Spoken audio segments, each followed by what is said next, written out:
ya, kita melihat bahwa kita mengetahui bahwa sekeliling dari bumi kita itu terdiri dari banyak sekali medan-medan gaya berat begitu, medan-medan potensial gaya berat ya, yang itu kemudian melingkupi seluruh bumi kita ya. Baik itu di bawah permukaan, pada permukaan maupun di atas permukaan bumi ya. Nah, kemudian selanjutnya kita akan mendiskusikan satu unit lagi ya terkait dengan gaya berat itu adalah yang dinamakan sebagai gaya berat normal ya. Nah, istilah yang kita dapatkan kemarin minggu lalu kita sudah mendiskusikan mengenai pengukuran gaya berat ya. Jadi kita sudah mendiskusikan mengenai pengukuran gaya berat yang itu kemudian kita lakukan di atas permukaan bumi begitu ya.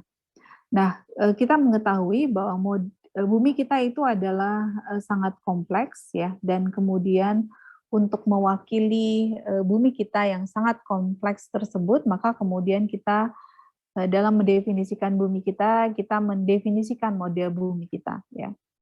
Dan kemudian dari dasar kondisi bumi kita itu yang merupakan bidang lengkung begitu, dan kemudian bumi kita itu juga sangat bervariasi atau sangat tidak teratur, maka kemudian kita mendekati bentuk bumi kita itu melalui model bumi yang itu kita namakan di antaranya yang kemudian kita pilih yaitu ada model bumi bola, kemudian model bumi elipsoid, dan kemudian geoid ya. Nah, pemilihan dari 3 model bumi itu mewakili beberapa hal. Pertama adalah mewakili bentuk dari bumi kita, ya, yang tadi ya, bentuk bumi kita itu ada seperti ini, bidang lengkung, tidak teratur, begitu ya. Kemudian hal kedua itu adalah di atas model bumi ini yang kemudian kita pilih karena memiliki bentuk yang teratur begitu ya, yang itu berbeda dengan bumi aslinya yang tidak teratur ya, di mana dengan bentuk bumi atau model bumi yang teratur ini maka kita bisa melakukan hitungan-hitungan begitu ya secara matematis ya. Nah, kemudian dengan kita bisa melakukan perhitungan itu, maka kemudian model bumi itu kita bisa rumuskan dalam satu model matematis begitu ya. Nah, oleh karena itu maka dengan dasar disepakatinya ya 3 model bumi ini yang kemudian mempunyai ciri-ciri di sini mewakili bentuk bumi, kemudian bentuknya teratur, kemudian juga dapat dirumuskan dalam model matematis itu secara matematis, dan kemudian di atasnya kita bisa melakukan hitungan-hitungan begitu ya. Maka di atas model bumi itu kita tadi bisa menentukan hitungan-hitungan yang kemudian terkait dengan kita asumsikan sebagai hitungan penentuan posisi di atas permukaan bumi ya, yang itu diwakilinya begitu ya, dalam hal ini kondisi bumi yang lengkung dan tidak teratur begitu ya. Nah, dari model bumi tersebut begitu yang kemudian diantaranya di sini ada satu lagi ya model bumi bola itu ya. Sebenarnya bola itu kita masukkan di sini ya. Bentar ya, bola.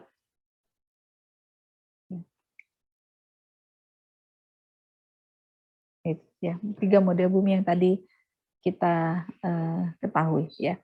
Nah, kemudian bagaimana model bumi itu merepresentasikan kondisi existing dari bumi kita, yang itu kemudian kita namakan sebagai topografi bumi kita ya.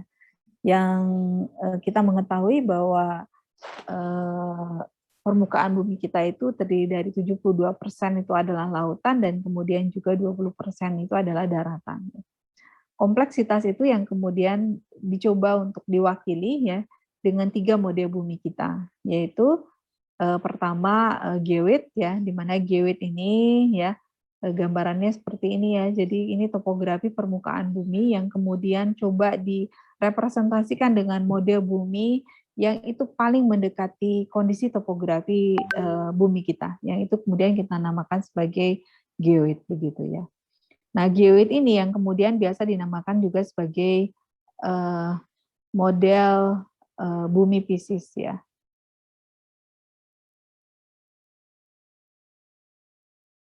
Karena apa? Karena di mode bumi geoid ini maka pola atau bentuk dari permukaan bumi ini itu kemudian bisa lebih didekati ya dengan di mana geoid ini memperhatikan dalam penentuan mode bumi, geoid ini memperhatikan distribusi dari massa bumi ya, yang merepresentasikan bagaimana bumi kita bervariasi begitu ya. Nah, kemudian dari mode geoid ini dilakukan juga pemodelan yang lebih simpel ya, yaitu mode bumi elipsoid ya. Di mana mode bumi elipsoid ini juga biasa dinamakan sebagai mode bumi matematis ya. Sebentar nih, kan saya kok.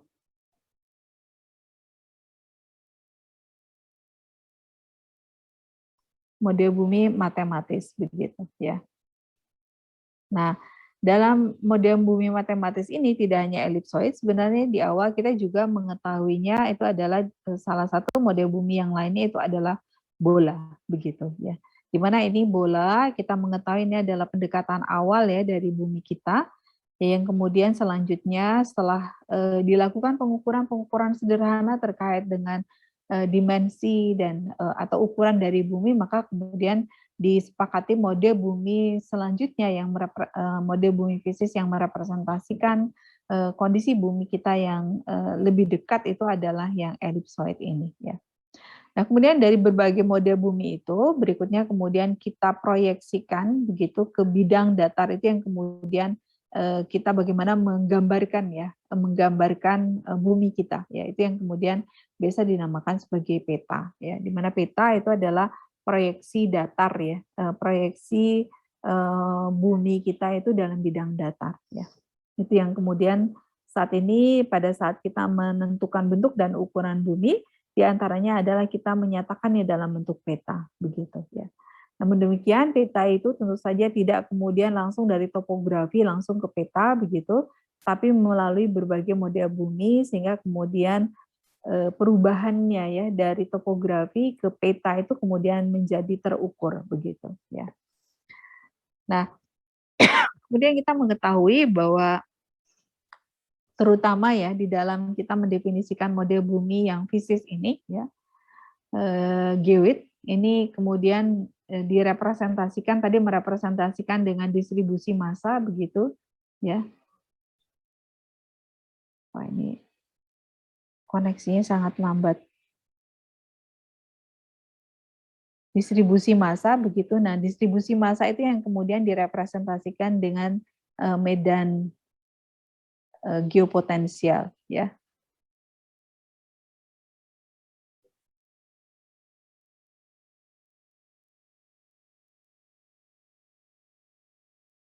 Ya, medan geopotensial begitu ya. Ini yang kemudian kita mengetahui bahwa di sekeliling bumi kita itu ya terdiri dari medan-medan geopotensial gaya berat yang nanti kemudian salah satunya begitu ya, salah satunya yang kemudian kita namakan sebagai geoid begitu ya. Jadi dari sekian medan geopotensial yang melingkupi seluruh permukaan bumi kita ya, yang ini tidak teratur begitu ya. Itu, nah kemudian ada medan geopotensial yang itu berimpit dengan permukaan ya, muka laut rata yang tidak terganggu atau muka laut rata global begitu ya, MSL global ya. Itu yang kemudian kita namakan sebagai geoid begitu ya. Nah, geoid ini tadi karena ini merepresentasikan dari bidang ekuipotensial gaya berat yang kemudian itu menunjukkan adanya distribusi massa ya. Ada distribusi massa.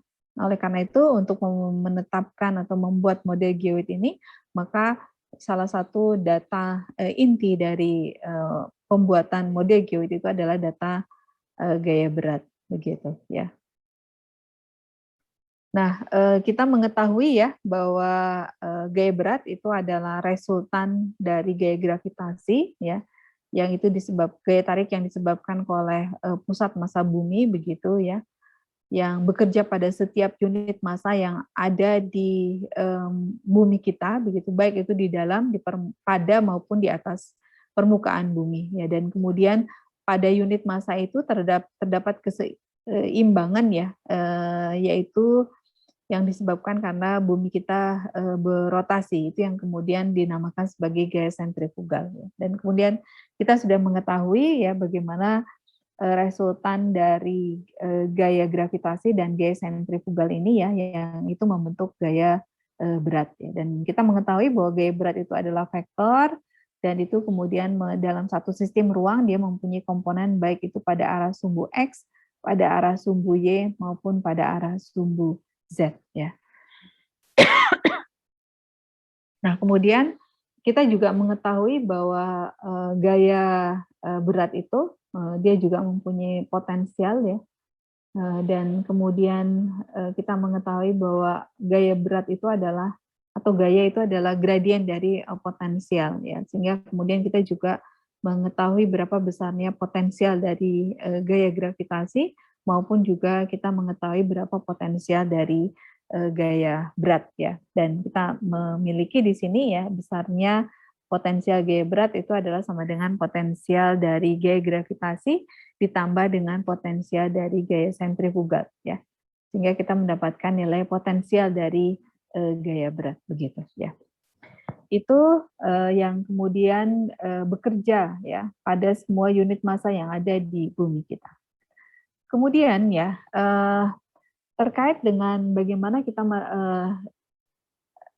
nilai gaya berat ini dan kemudian juga potensial gaya berat ini adalah bekerja, ya, pada kondisi existing bumi sesungguhnya, begitu, ya. Artinya pada bidang topografi bumi, ya. Dan kita mengetahui bahwa bumi kita itu sangat bervariasi, sehingga kemudian kita menyatakan, ya, bumi kita itu dalam bentuk model bumi, ya, model bumi yang tadi kita mengetahui ada geoid, ellipsoid, bola, ya, dan kemudian selanjutnya kita nyatakan dalam bidang kita atau bidang data. Nah, oleh karena itu maka untuk nilai gaya berat dan kemudian juga nilai potensial gaya berat itu juga, ya, tidak hanya kemudian diperlukan diketahui di atas topografi bumi real kita, tetapi diperlukan juga nilai gaya berat pendekatan, begitu, ya, mengingat distribusi massa bumi kita yang luar biasa, begitu. Nah, oleh karena itu maka di sini kita juga mendefinisikan nilai gaya berat pendekatan untuk mode bumi kita, ya. Dan kemudian mode bumi itu biasa kemudian kita namakan sebagai bumi normal, ya, artinya mode bumi, ya, yang ideal, yang pendekatan, begitu, ya. Jadi mode bumi itu yang kemudian yang biasa kita namakan bumi normal ini, yang itu kita perlukan untuk sebagai pendekatan dari bumi sesungguhnya, ya, kita sudah mengetahui, ya. Nah, mengenai pengertian pendekatan itu, ya, itu bisa kemudian kita definisikan menjadi dua hal, ya. Jadi mendekati bentuk dan ukuran bumi sesungguhnya, ya, itu hal pertama, ya, secara ukuran, ya, secara metrik, begitu, secara geometrik. Dan kemudian yang kedua itu adalah secara fisik, yaitu mendekati medan gaya berat bumi sesungguhnya, ya. Karena kita mengetahui bahwa medan gaya berat bumi kita juga sangat kompleks, begitu, ya. Oleh karena itu maka di sini perlu juga, ya, selain bumi normal, kita juga mempunyai nilai gaya berat normal, dan kita juga perlu memiliki nilai potensial gaya berat normal, ya. Nah, jika misalnya, ya, pendekatannya itu atau model buminya itu kemudian kita namakan sebagai model buminya itu kita pilih bola, ya, yang itu tidak merupakan tanpa rotasi, begitu, maka kemudian kita bisa mendefinisikan, ya, potensial normal itu atau potensial gaya berat normal itu, ya, yang ada di luar bola itu adalah, ya, ini R ini adalah jari-jari bola, maka kemudian kita bisa menetapkan, ya, potensial normal itu dengan simbol U ini sama dengan G, ya, ini konstanta gaya gravitasi, M ini massa bola bumi kita rata dibagi dengan nilai R begitu ya, jari-jari bola ya. Kemudian untuk nilai gaya berat normalnya ya, ini kita simbolkan dengan gamma ini ya, sama dengan G ya, M dibagi R kuadrat ya, jari-jari kuadrat begitu ya.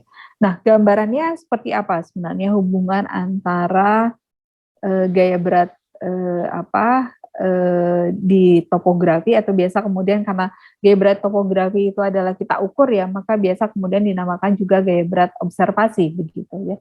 Dengan gaya berat normal itu kira-kira gambarannya seperti ini ya. Jadi kita di sini kita memiliki topografi bumi kita yang sangat bervariasi begitu ya. Dan kemudian kita melakukan pengukuran di sini ya, pengukuran apapun itu di permukaan bumi kita ya, yang itu kemudian kita mengetahui bahwa setiap pengukuran itu akan selalu tegak lurus ya terhadap bidang normal yang ada di sini begitu ya, pada titik pengukuran kita. Nah, di sini yang kemudian kita tetapkan bidang normalnya, yaitu adalah normal terhadap topografi ya, yang biasa kemudian kita namakan juga garis unting-unting ya. Nah, pada titik ini yang kemudian kita lakukan pengukuran, kita dapatkan ini nilai G ya. G ini gaya berat. Ini biasanya kemudian kita namakan sebagai gaya berat OBS, observasi ya. Yang kita ukur dengan menggunakan gravimeter begitu. Nah, selanjutnya ya, sebagai pendekatan dari topografi ini, maka kemudian kita juga memiliki yang model bumi geoid dan kita memiliki model bumi yang ellipsoid begitu ya. Nah, gaya berat ini ya, selain di topografi, kita juga tadi untuk merepresentasikan pendekatannya ya, seperti juga model bumi bumi normal atau model bumi, maka di sini kita juga perlu mendefinisikan nilai gaya berat di geoid maupun gaya berat di ellipsoid begitu ya. Nah, gaya berat di geoid itu yang kemudian biasa disimbolkan dengan G0 begitu, dan kemudian gaya berat di ellipsoid yang gamma ini ya, yaitu yang kemudian dinamakan sebagai gaya berat normal ya.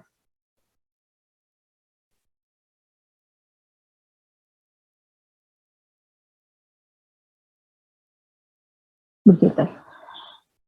Jadi kita memiliki di sini ada 3 jenis ya gaya berat. Di situ gaya berat observasi yang ada di topografi, itu kita dapatkan dari hasil pengukuran dengan menggunakan gravimeter ya. Dan kemudian kita juga memiliki nilai gaya berat yang itu sudah di geoid ya, yang itu kemudian kita dapatkan dengan proses reduksi ya. Jadi dari G-obs begitu ya ke G0 itu ada satu proses yang dinamakan reduksi ya. Minggu depan kita akan mendiskusikan ya. Reduksi gaya berat begitu. Nah, dalam hal ini ya, nilai gaya berat di permukaan ini kita pindahkan ya, kita nyatakan begitu menjadi nilai gaya berat di geoid begitu ya. Nah, kemudian untuk merepresentasikan model bumi selanjutnya ya, yaitu ellipsoid yang biasa juga dinamakan sebagai model bumi normal begitu ya. Kalau ini adalah model bumi geoid, itu adalah model bumi fisis. Kalau ini adalah model bumi matematis atau biasa juga dinamakan sebagai model bumi normal ya. Nah, oleh karena itu maka ya nilai gaya beratnya juga yang merepresentasikan nilai gaya berat di ellipsoid ini, di permukaan ellipsoid, itu yang kemudian dinamakan sebagai nilai gaya berat normal ya. Yang tegak lurus yang arahnya itu adalah tegak lurus terhadap ini ya, tegak lurus terhadap permukaan dari ellipsoid ya, begitu ya. Dan kemudian kita juga mengetahui di sini ada normal ellipsoid ya. Yang besarnya normal ellipsoid itu kita mengetahui di situ yang kemudian perbedaan antara normal misalnya di sini ya. Normal ellipsoid dengan normal geoid begitu ya. Ini ya. Ini normal ya. Ini normal, elipsoid ini tegak lurus sama ya. Ini yang kemudian kita namakan sebagai berikutnya adalah defleksi vertikal ya. Jadi beda arah antara tegak lurus geoid ya atau unting-unting dengan tegak lurus elipsoid, itu yang kemudian dinamakan sebagai defleksi vertikal begitu ya. Baiknya, jadi kira-kira seperti itu ya bagaimana mode bumi kita itu ya dari topografi yang itu kemudian dibuat dalam bentuk mode bumi fisis dan normal, itu juga perlu direpresentasikan dalam bentuk pendekatannya, itu tidak hanya bentuk dan ukurannya tetapi juga nilai gaya beratnya begitu ya. Itu, dan kemudian kalau kita berbicara mengenai bumi normal ya, dan kemudian kita menetapkan bumi normal itu dalam yang paling ideal itu ya, model normal kita itu adalah dengan menggunakan yang elipsoid berotasi ya. Dimana dalam hal ini ya dinyatakan untuk elipsoid rotasi ini itu adalah permukaan elipsoid itu merupakan satu bidang ekuipotensial. Kita ingat ya tadi di sini. Ya, kita mengingatkan ini, dan salah satu bidangnya ini ya, yang kalau geoid itu adalah bidang ekuipotensial yang itu berimpit dengan kalau misalnya ini muka laut rata, maka disinilah yang kemudian dinamakan sebagai, atau maaf ya, ini sudah ada yang ini ya. Nah, inilah yang kemudian kalau ini MSL maka disinilah yang dinamakan geoid begitu ya. Dan kemudian salah satu bidang ekuipotensial lagi yang itu merepresentasikan bumi normal gitu ya. Itu yang kemudian dinamakan sebagai elipsoid begitu ya. Jadi di sini permukaan elipsoid merupakan bidang ekuipotensial yang itu kita simbolkan sebagai U gitu ya, atau mu nol begitu. Dan kemudian dia berotasi dengan kecepatan sudut omega yang besarnya kecepatan sudutnya itu sama dengan besarnya rotasi bumi sesungguhnya begitu ya. Dan kemudian pada saat kita mendefinisikan elipsoid itu ya, maka ada 4 parameter utama ya dalam mendefinisikan elipsoid. Yang pertama adalah di sini jari-jari panjangnya begitu ya. Jari-jari panjang dari elipsoidnya, kemudian F ini adalah pemupatannya, penggepengannya di ekuator begitu ya, sebagai perbandingan antara A ya, dalam hal ini besarnya jarak di ekuator dengan jarak di kutub ya, B. Dan kemudian yang berikutnya itu adalah besarnya potensial normal ya di elipsoid, dan kemudian omega ini ya, besarnya kecepatan sudut dari elipsoid ya. Ini yang kemudian merupakan parameter utama yang kita gunakan untuk mendefinisikan elipsoid ya. Artinya kalau kita akan membuat elipsoid maka kita harus bisa menetapkan 4 parameter ini ya, sehingga kemudian bisa digunakan untuk baik itu pendefinisian bumi sebagai secara metrik ya, secara ukuran meter, maupun sebagai dasar untuk pendefinisian bumi nanti sebagai model bumi fisis, dalam hal ini geoid begitu ya. Nah, terkait dengan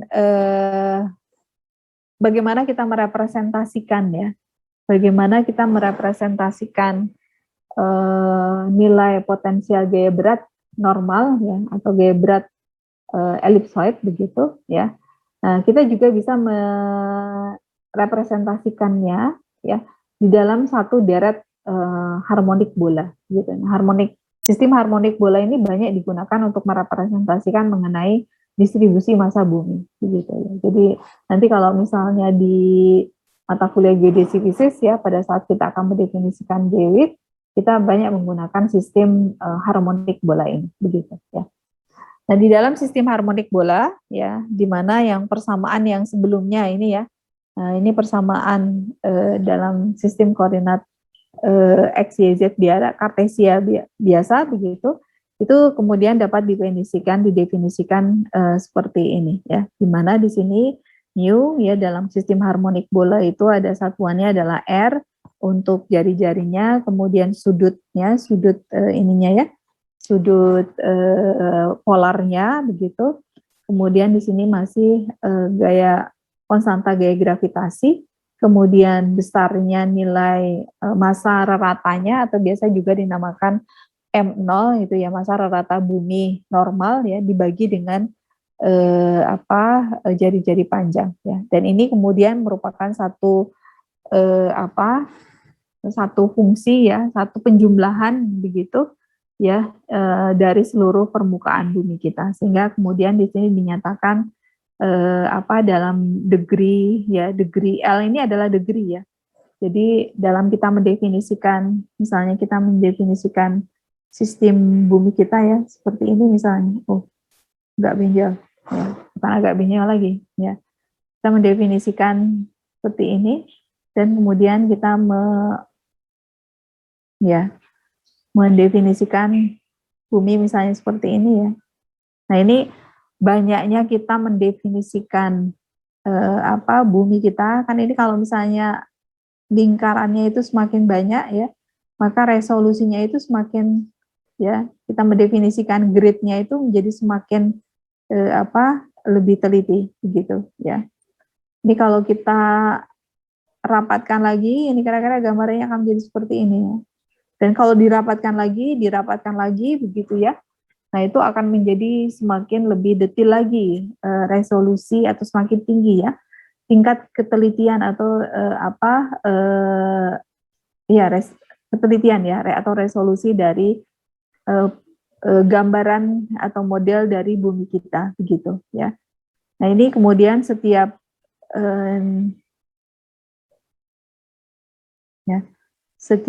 nilai tersebut begitu ya. Kemudian ini direpresentasikan, setiap grid ini yang kemudian kita representasikan melalui R ini ya. Ini, dan kemudian kita mengetahui juga di sini ada lintangnya begitu ya. Itu yang merepresentasikan ini ya. Mohon maaf ya, sebentar ya.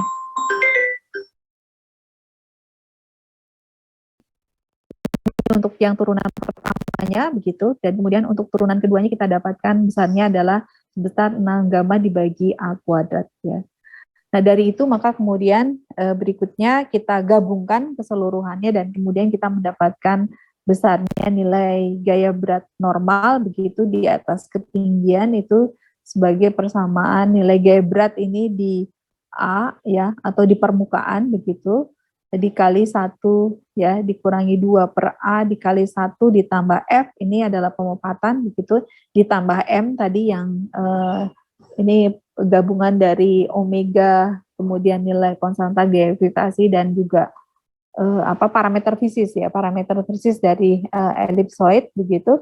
Kemudian dikurangi 2F cos kuadrat lintang dikali H ditambah 3 per A kuadrat kali H kuadrat ya. Kalau kita lihat di sini seluruh parameter elipsoid ya itu kita gunakan ya untuk mendefinisikan nilai gaya potensial atau nilai gaya berat normal di elipsoid ya. Yang nilai untuk tadi kita juga mengetahui untuk omeganya ya.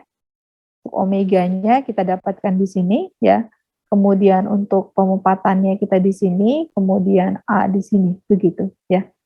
Nah, dan kemudian kita masukkan di persamaan ini sehingga kita mendapatkan nilai gaya berat normal untuk di elipsoid. Ya. Nah, oleh karena itu maka agar kita bisa menghitung nilai gaya berat normal itu maka kita perlu mengetahui elipsoid yang digunakan itu apa begitu ya. Yang digunakan apa? Ya. Begitu. Sehingga dari situ kita kemudian bisa mencari nilai-nilai parameternya ya, berapa A-nya, berapa F-nya, berapa omeganya begitu ya. Dan dari situ yang kemudian kita bisa mendapatkan nilai gaya berat normal di atas ketinggian. Nah, hanya ini itu yang kita dapatkan itu adalah ketinggian ya permukaan topografi di atas elipsoid ya. Ini elipsoid. Nah, ini adalah topografi. Ya, kita dapatkan di sini hanya. Itu yang kemudian biasa kita dapatkan hasil pengukuran GPS atau biasa dinamakan ini hanya itu adalah tinggi geometrik ya. tinggi di atas elipsoid begitu ya. Dan kemudian ini yang A-nya ini ya, A-nya itu yang kemudian ini ke pusat massa bumi begitu ya. Nah, ini contohnya misalnya kalau kita menggunakan gaya berat mohon maaf, kita menggunakan yang elipsoid GRS 80 itu kita mengetahui nilai A-nya berapa di sini 6,378,137 meter. Ya, kemudian pemupatannya ini ya penggepengannya berapa 1:298 begitu, dan kemudian berapa nilai gaya konstanta gaya gravitasinya, dan kemudian juga besarnya apa massa ya massa normalnya begitu, dan kemudian nilai omeganya ya kecepatan sudutnya ya. Di sini kemudian kita mendapatkan di sini nilai gaya berat di ekuatornya diketahui ya berapa. Jadi kalau gaya berat di ekuator itu adalah tadi ya, gaya berat di ekuator itu sama dengan kita dapatkan dari nilainya yang ininya A ya, fungsi 1 ditambah dan seterusnya itu. Ini gaya berat di ekuatornya kita mengetahui, dan kemudian di sini kalau kita menggunakan yang fungsi lintang begitu, misalnya nilai gaya berat sebagai fungsi lintang, maka kita mendapatkan ini nilai masukan dari nilai gaya berat di ekuator ditambah ini sebagai fungsi dari lintangnya ya, deret lintangnya ya. Setelah itu degree kedua, keempat, keenam, kedelapan begitu, dan kemudian kita dapatkan di sini nilai variasi ya, variasi gaya berat seiring dengan lintangnya begitu. Kemudian dengan pendekatan yang sama untuk nilai gaya berat di permukaan elipsoid begitu ya. Jadi tadi dari persamaan yang panjang ini ya, panjang ini, kemudian kita bisa juga menuliskannya dalam bentuk yang lebih simpel begitu ya. Di mana di sini nilai untuk di permukaan elipsoid kita dapatkan nilai gaya berat di ekuator ya. Ini kemudian gamma A atau gamma E itu sama ya di ekuator, karena A ini adalah merepresentasikan dia besarnya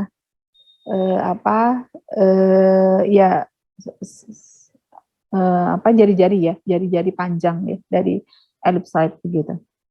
Itu yang kemudian ini bisa dikalikan 1 ditambah nah FA-nya F2 di sin kuadrat lintang ditambah F4 sin pangkat 4 lintang begitu ya.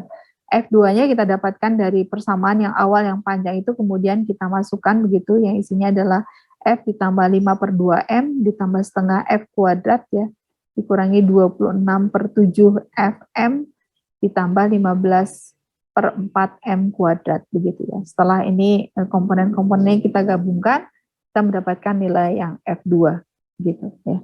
Sedangkan yang untuk F4 ini sama dengan minus setengah F kuadrat ditambah 5/2 F kali M ya.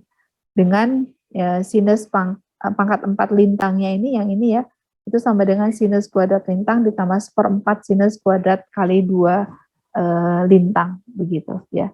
Nah, ini yang kemudian kita bisa kemudian memasukkan atau menghitung nilai besarnya gaya berat di permukaan elipsoid ya. Gitu. Kemudian kita juga bisa kemudian menghitung ya, ini F2 tadi ya.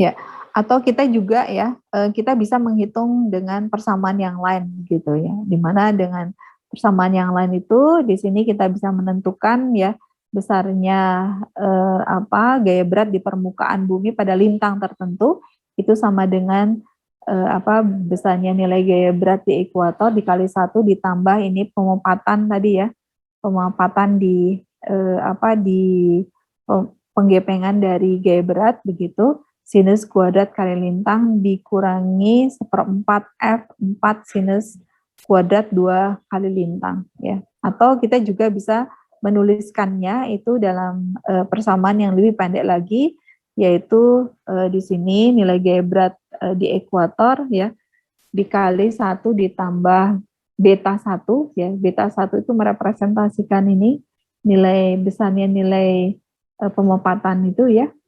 Kemudian kali sinus kuadrat lintang dikurangi beta 2 itu merepresentasikan ini 1/4 F4 begitu ya. Ini merepresentasikan ini ya. Ya, sinus kuadrat 2 lintang ya. Kemudian di sini kita dapatkan tadi F bintangnya apa begitu ya. Kemudian nilai F-nya di sini kita juga mengetahui sebagai pemopatan ya. Di sini ada gravity flattening artinya pemopatan gaya berat, dan kemudian di sini ada geometric flattening, ada pemopatan metriknya begitu ya. Itu kemudian dari persamaan-persamaan ini ya, kemudian setiap parameter dengan menggunakan nilai-nilai parameternya, setiap elipsoid begitu, dengan menggunakan nilai-nilai parameternya, di situ kemudian bisa menentukan berapa nilai gaya berat di ekuatornya, berapa nilai betanya, dan kemudian berapa beta satunya, dan berapa kemudian nilai beta 2-nya. Ya. Sehingga kemudian dengan kita mengetahui nilai-nilai parameter, 4 parameter elipsoid ini, kita kemudian bisa menghitung nilai 3 nilai ini ya, gaya berat ekuator, beta 1 dan beta 2, dan kemudian dari situ kita bisa masukkan sehingga kemudian kita bisa menghitung besarnya nilai gaya berat normal pada lintang tertentu begitu ya di di permukaan bumi ya. Kita bisa dapatkan itu. Ya. Ini misalnya kalau kita menggunakan elipsoid GRS 80 ya dengan parameternya seperti ini begitu ya, 4 parameter utamanya ya. Dan kemudian ini kalau kita menggunakan ellipsoid referensi internasional formula 1931 yang itu besarnya kita dapatkan di sini ya, kita A omega, kemudian kita juga bisa menghitung nilai 3 nilai utama yang kemudian bisa kita gunakan untuk menghitung gaya berat normal begitu ya di lintang yang kemudian posisinya akan kita tentukan. Baik. Nah, sampai di sini mungkin ada pertanyaan terkait dengan nilai gaya berat itu.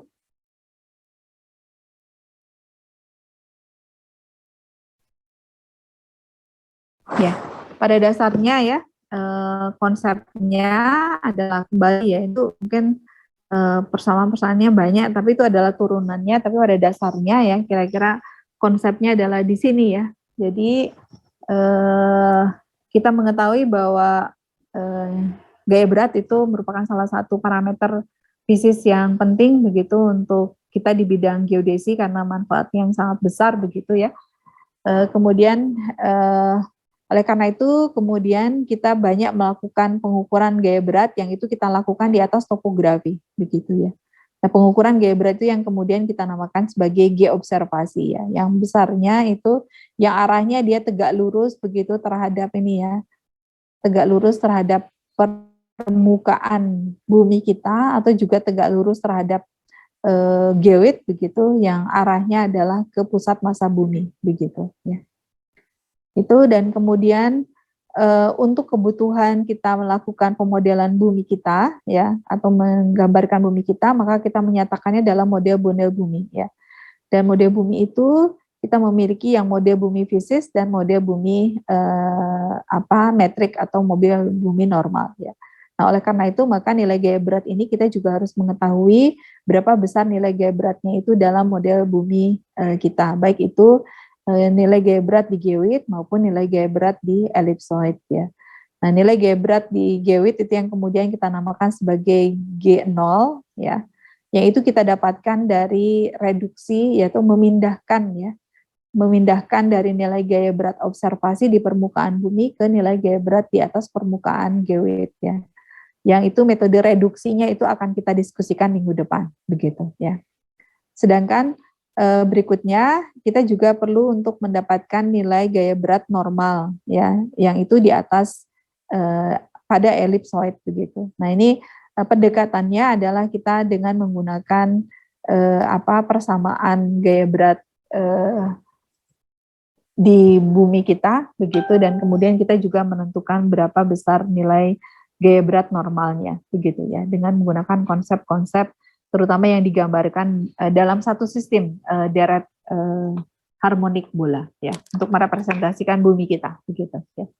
Namun meskipun pendekatannya adalah dengan menggunakan harmonik bola, tapi sebenarnya di situ mode bumi yang kita gunakan itu adalah ellipsoid ya, sehingga untuk mendefinisikan nilai gaya berat normal ini ya, maka diperlukan adanya diketahui ya parameter-parameter 4 parameter utama dari ellipsoid referensi yang akan kita gunakan ya sebagai bidang normal atau mode bumi normal kita, yaitu ada A setengah sumbu panjang, kemudian F penguapatan, kemudian G kali MO tadi ya, besarnya konstanta gravitasi dikali dengan besarnya rata massa bumi begitu, dan kemudian omega ya, besarnya kecepatan dari sudut rotasi ellipsoid yang itu sama dengan besarnya kecepatan rotasi bumi kita begitu. Kemudian dari situ kita mendapatkan persamaan-persamaan ya, dan kemudian kita bisa mendapatkan ya ini beberapa persamaan-persamaan di sini ya, yang itu kemudian kita mendapatkan persamaan akhirnya ya, itu bisa dinyatakan dalam fungsi ini ya, atau kita juga bisa menggunakan di sini, atau kita juga bisa menggunakan ya dua fungsi ini yang biasa kemudian fungsi akhir dari persamaan G berat normal pada lintang tertentu di atas permukaan ellipsoid begitu ya. Baik, ada pertanyaan sampai di sana, sampai di sini?